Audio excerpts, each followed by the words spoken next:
sa mga tobacco at iba't iba pang nicotine products. 1 year na nating sinasabi sa kanila na back off from our lives and back off from our communities. Hinga ni malalim, pagmasdan ng nasa paligid. Bakit ang hangin, kay sakit lang hapin, tumutusok sa dibdib. Maybe in Filipino, as sasabihin ko sa kanila, sana magising na sila. It's because a lot of young individuals are being affected, and of course, a lot of Filipino people ay talagang naapektuhan ng mga industry na tulad po nito. It's very inspiring and empowering to see many youth across the country na sumusuporta ay nagkakaroon ng mga local celebrations, not just celebrations, but also iba't ibang initiatives. Na yung Yosian Brain may addiction. Pang Yosian Brain, kalaban niya, dyan pareho yung masama. Lahat ng ito ay addiction at lahat ng ito ay ayaw natin, no? Ikaw ang mauupos, upos, upos. You need to back up now, get out, Kung may pagkantuan doon na casual lang, ipakita mo sa kanya kung ano yung magiging epekto nito, ano ang mangyayari kung sakaling susubukan niya.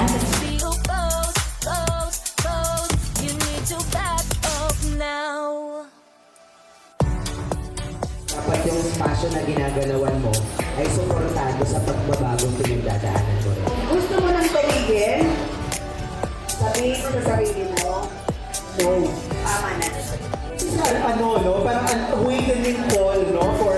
For many of us, no? Na marami na tayong pwedeng magawa sa buhay.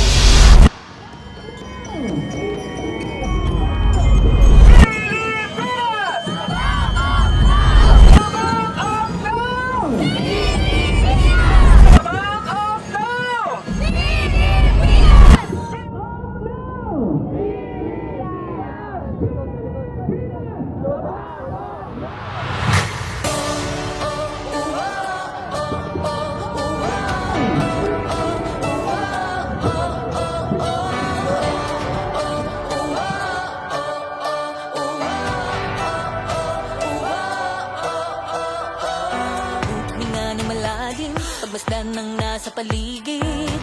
Bakit ang hangin, kay sakit lang hapin, tumutusok sa dibdib. Kahit saan man bumaling, usok ay pumapaligid. At ito ay galing sa higit na pumipilit. Nasulit, sirain, bulagin, manipulahin. Mga adikain, bitin, pinipilit na burahin. Di nyo ba nakikita, sila'y kumikita habang minamanipula ating mga utak. Fight back, kabataan, take a stand, break free from the stick that binds your hands. Alam niyo po ba, every hour, bawat oras, 12 Filipinos die from smoking. Every hour, 12 people die from smoking-related causes, no? All smoking is dangerous. Dahil kayo ang ating kabataan, kayo ang may specific power to change kung ano man yung mangyayari next. So, use your powers, use your connections, use your network, use your energies, no? To take care of what you want for the future.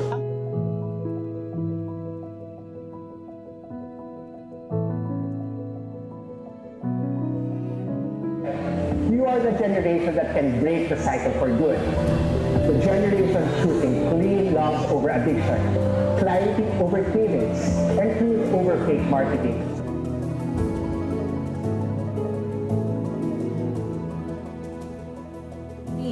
One year na nating sinasabi sa kanila na back off from our lives and back off from our communities. Kaya Pilipinas,